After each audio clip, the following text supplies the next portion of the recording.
Hi, my name is Ruchi NP Singh. In IBDP English A, Language and Literature Paper 1, your success depends on analyzing not just what the text says, but how meaning is constructed and developed. Today, we are looking at an opinion column titled, My Mother's Best Advice, Talk to Your Children Like Old Friends. Published in The Guardian, author Morwenna Ferrier reflects on her experiences of motherhood and her evolving understanding of her own childhood.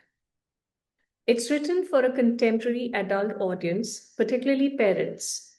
The text engages with modern ideas about emotionally open and less hierarchical parenting.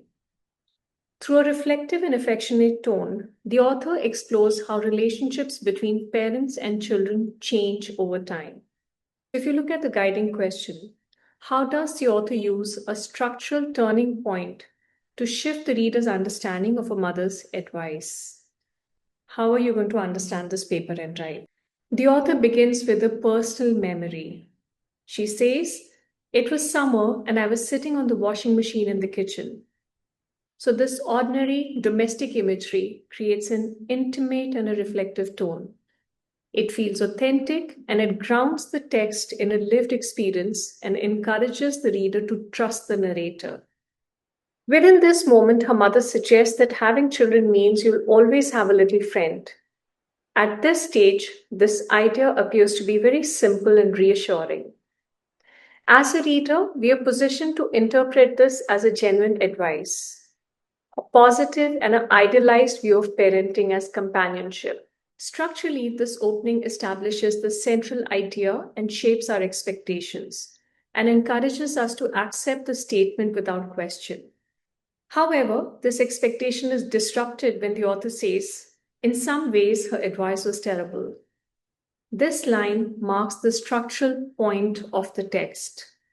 The tone shifts from nostalgic admiration to a critical reflection. The author begins to question the practicality of her mother's words, drawing on her own experience as a parent. She further uses humor to highlight the realities of motherhood. Along with exaggeration and humor, she says, "My sons made me angrier than any friend I've ever had. More like a car, very expensive." These exaggerated comparisons introduce humor while revealing the emotional and financial demands of parenting. As a result, the earlier idea of children as friends becomes unstable. Notice the shift now. The reader is prompted to reconsider their initial interpretation and they recognize the gap between the idealized reality and a lived reality.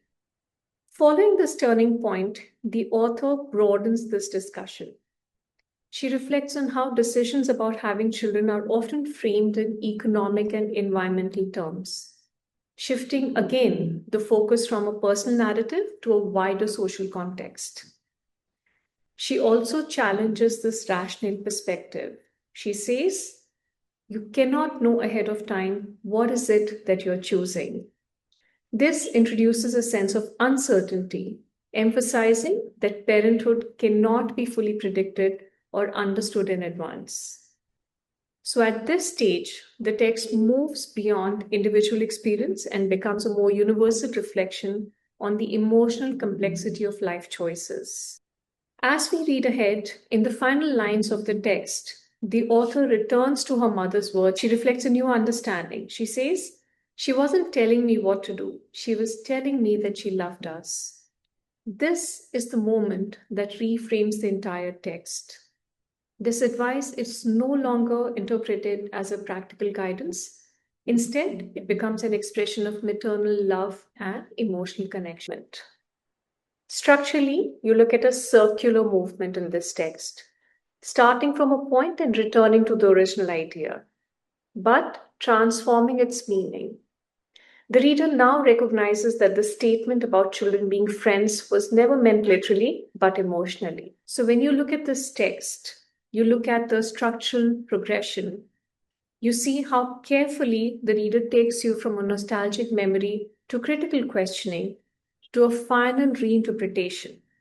The author reshapes the reader's understanding of a mother's words. What initially appears to be a simple advice is ultimately revealed as something far more meaningful. There is no instruction, there's only an importance of love in the text. So when you analyze this text, this helps you to understand the value of relationships, especially within families. The entire response for this paper is attached in the link.